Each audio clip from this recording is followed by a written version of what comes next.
It had been raining since morning, the kind of soft, endless rain that made Portland smell like wet leaves and distant sea air.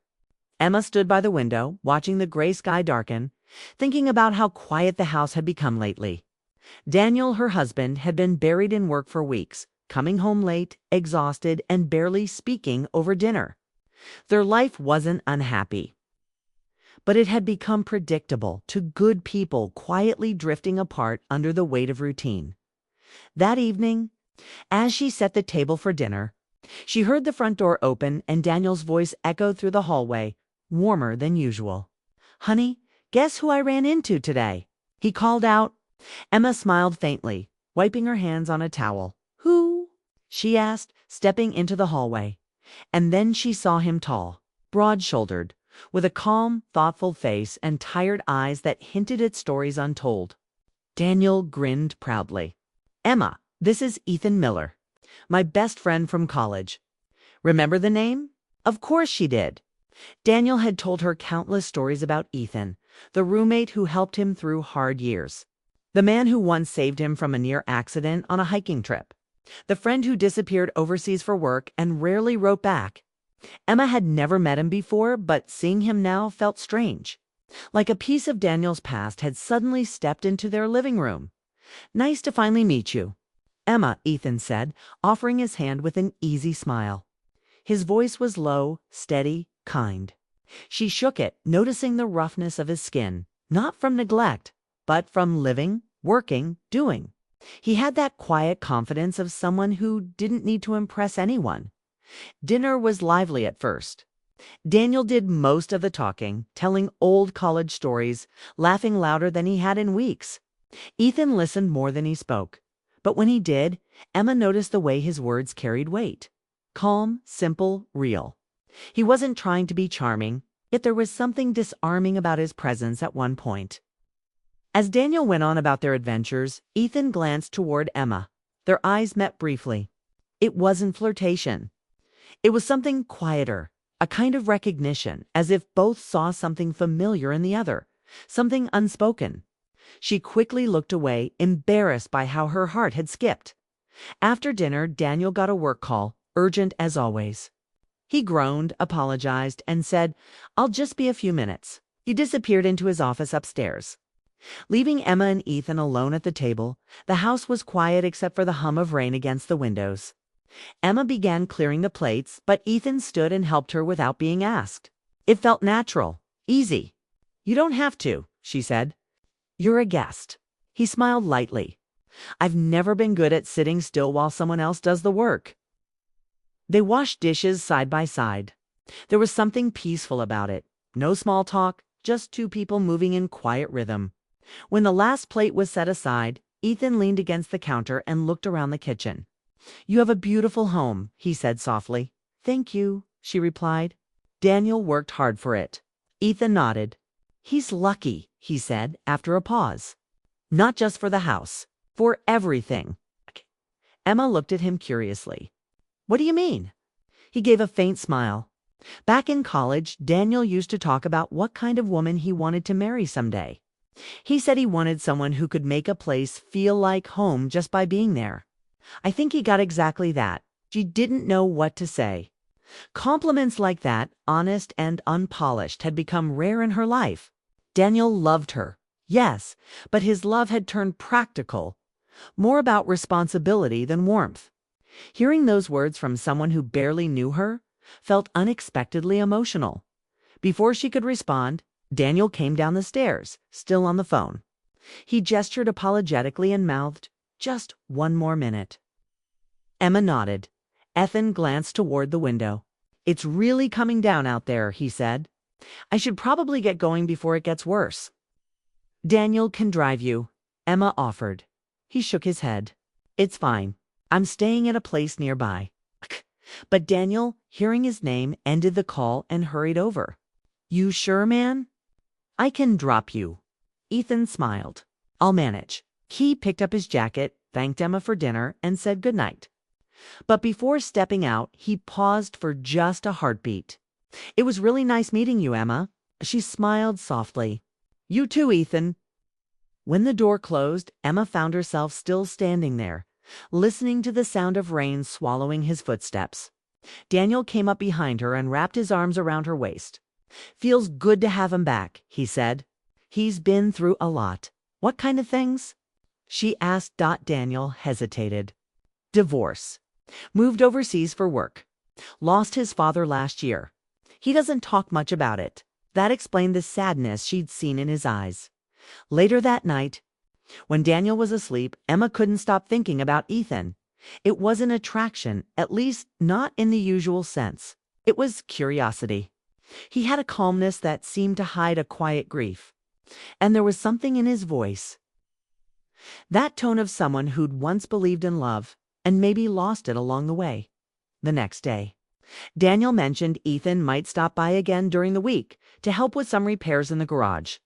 Emma simply nodded, pretending not to care, though she felt an odd flutter of anticipation she didn't understand. When Ethan did come back, a few days later, he greeted her with the same polite warmth as before.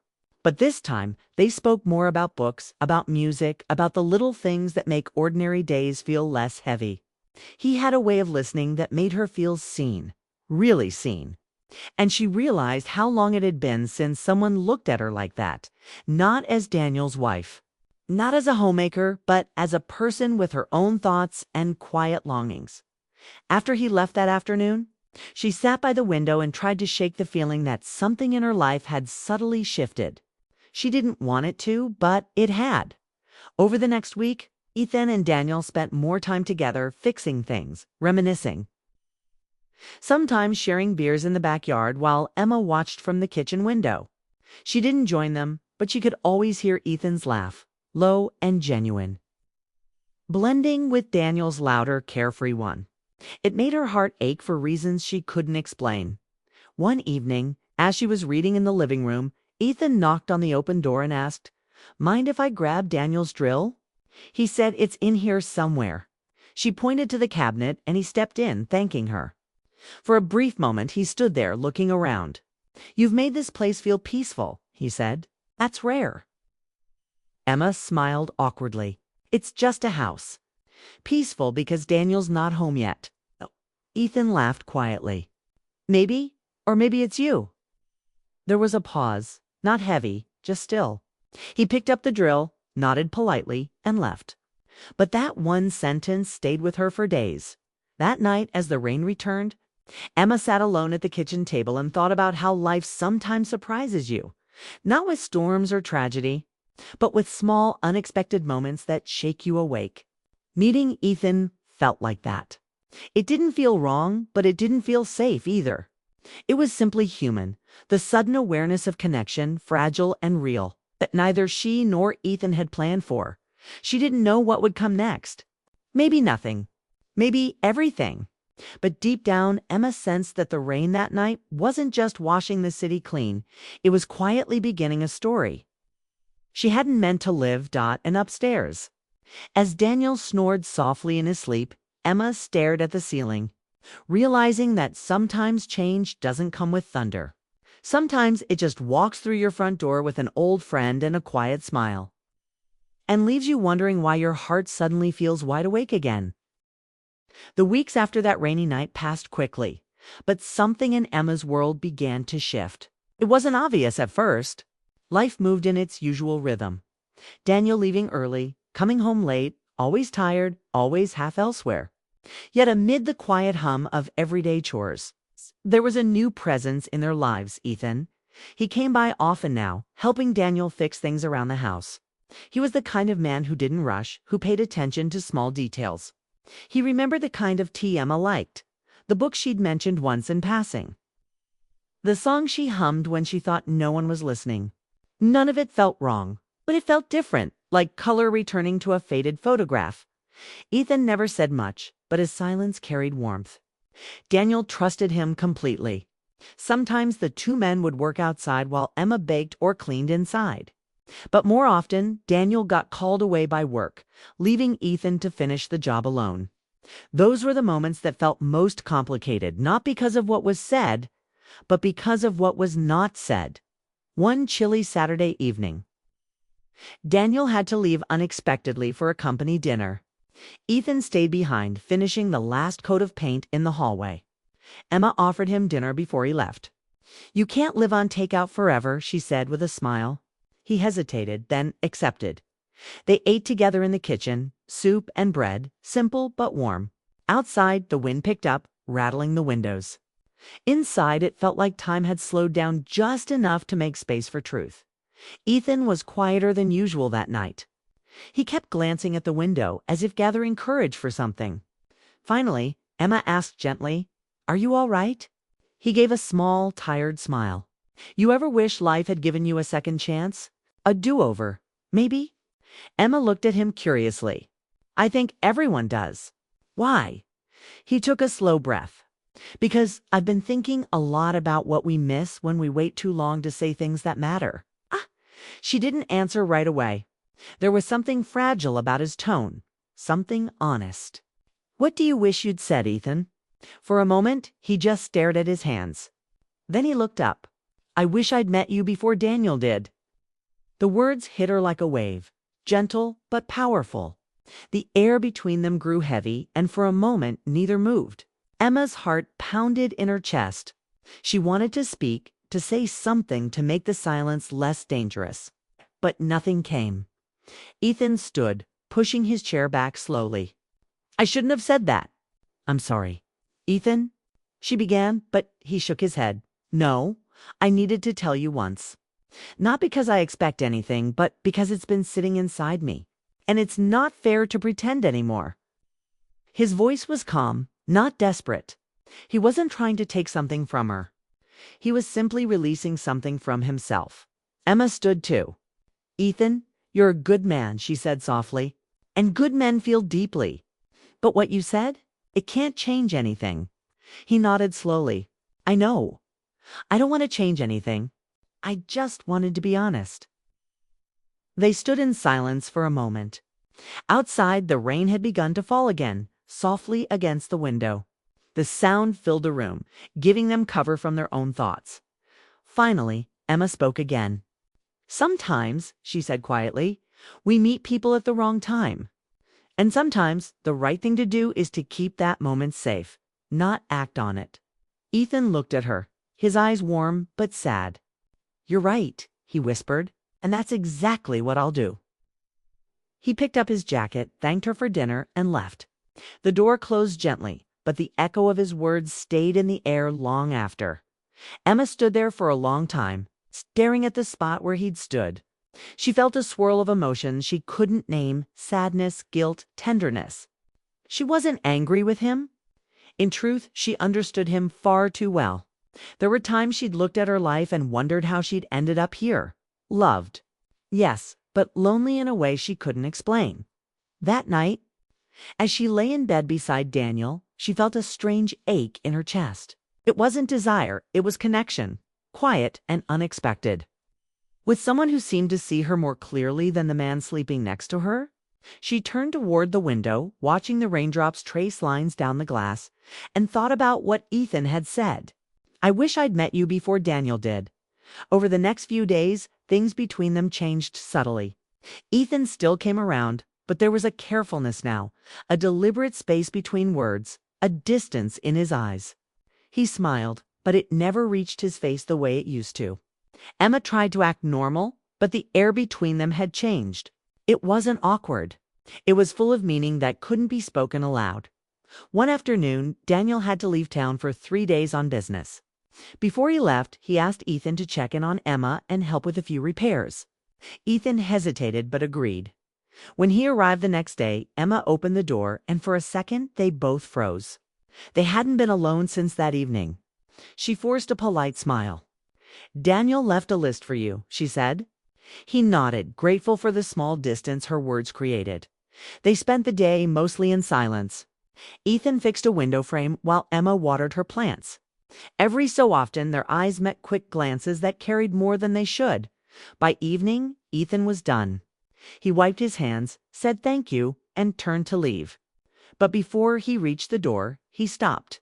"Emma, can I ask you something?" She looked up from the sink. "Of course." He took a deep breath. "Do you ever feel like you're living the life you planned, but not the one you dreamed of?" The question caught her off guard. She didn't answer right away. I don't know, she said finally.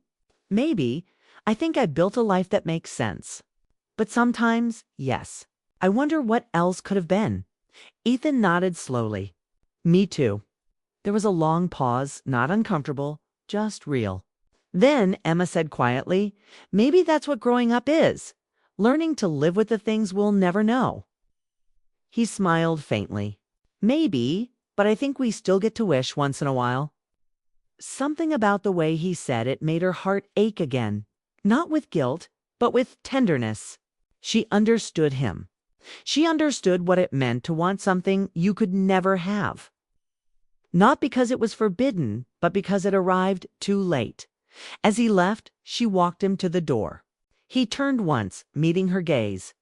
Thank you for listening, he said. Always, she replied. That night, Emma couldn't sleep. She replayed their conversations in her mind, each word echoing like a quiet confession. She wasn't in love with Ethan, not in the way stories describe love. It was something quieter, more fragile, the kind of feeling that doesn't demand, only exists. In the following days, Ethan visited less often. Daniel noticed but didn't ask. He's probably busy, Daniel said one night. Emma nodded, pretending to agree, but deep down she knew the truth. Ethan was keeping his promise to stay away before his feelings turned into something neither of them could control. A week later, Daniel mentioned that Ethan had been offered a job in Chicago. He sounded happy for him, proud even. But Emma felt her chest tighten. That evening, she stood in the kitchen, staring at the rain again, the same kind of rain that had started it all. She thought about Ethan's quiet presence, his kindness, the way he'd spoken truthfully without crossing a line. And she realized that sometimes the most meaningful connections are the ones that never become stories. They just remain moments. Tucked safely inside the heart, when Ethan came by one last time before his move, there was no tension, no unspoken desire. Only peace. They talked easily, like old friends. But as he got up to leave, he paused. Emma, he said softly, thank you for being kind when you didn't have to be. She smiled, tears in her eyes.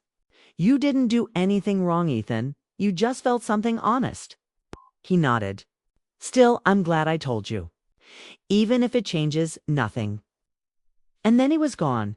Emma stood by the door for a long time, listening to the sound of his car fading down the street. She didn't cry. She simply breathed deeply, quietly knowing that life had just given her a story she'd never tell. But never forget. It wasn't about love or betrayal. It was about timing, about two hearts meeting in the wrong chapter. And though the world outside kept moving as if nothing had happened, Emma knew something inside her had changed forever. The morning Ethan left for Chicago began quietly, with soft light spilling through the kitchen windows and the smell of coffee filling the air. Emma moved through her routine, as she always did, toast, dishes, watering the plants, but everything felt different. As if the house itself knew someone important was about to leave it. Daniel was cheerful, humming while tying his tie, completely unaware of the small storm moving inside his wife's heart.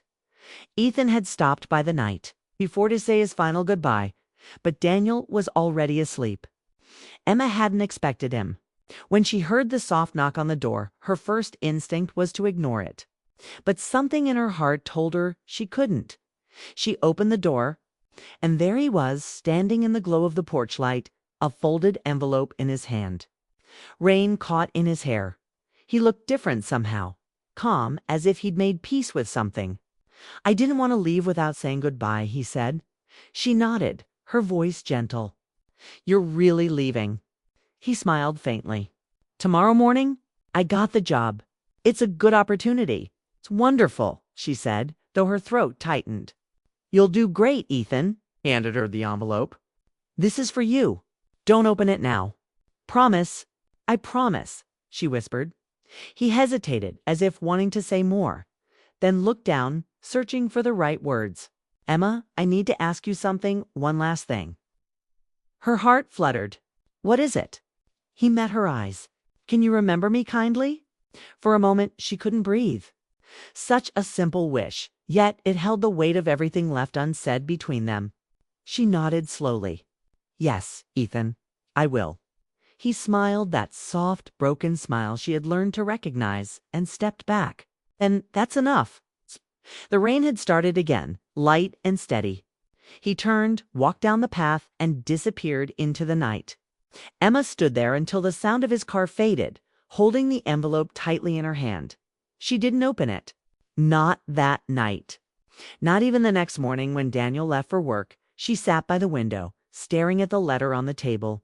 It looked small, almost ordinary, but she knew that whatever was inside would stay with her forever. She finally tore it open with trembling hands. There was only one line written in Ethan's careful handwriting. Some people you never stop caring for. You just learn to love them quietly. Emma closed her eyes. A tear slipped down her cheek. But it wasn't from pain. It was from understanding. She folded the note carefully, slipped it into her favorite book, and whispered a quiet goodbye to the man who had taught her. Something she hadn't realized she needed to learn, that love doesn't always have to be spoken to be real. Days passed, and life resumed its usual rhythm. Daniel was busy again, his schedule packed, his focus elsewhere. Emma returned to her quiet routines, but something inside her had softened. She found herself more patient, more present. She no longer looked for excitement or escape. Instead, she carried that quiet memory of Ethan like a lantern in her chest, reminding her of the beauty that still lived in her heart. Every now and then, she would think about him, where he might be, whether he'd settled into his new job, if he'd made friends, if he'd ever think of her too. But she never reached out. That was not the kind of story they had. Theirs was the kind of story that lived in moments, short, delicate, unforgettable. Months later, one crisp winter afternoon, Emma was out running errands when she stopped by a bookstore. As she walked through the aisles, a familiar title caught her eye, a photography book about the American Midwest. On the back cover was a small credit line: Ethan Miller, contributing photographer. Her breath caught. She ran her fingers over his name, smiling softly. He was doing it following his passion. That knowledge filled her with warmth and pride. She bought the book without thinking twice. That evening, as she flipped through the pages, she found one photo that stopped her completely. A quiet shot of a rainy street, golden light reflecting off the pavement. It was Portland. Her street dot. There was no caption, but she didn't need one. She knew when he'd taken it. The night he'd said goodbye.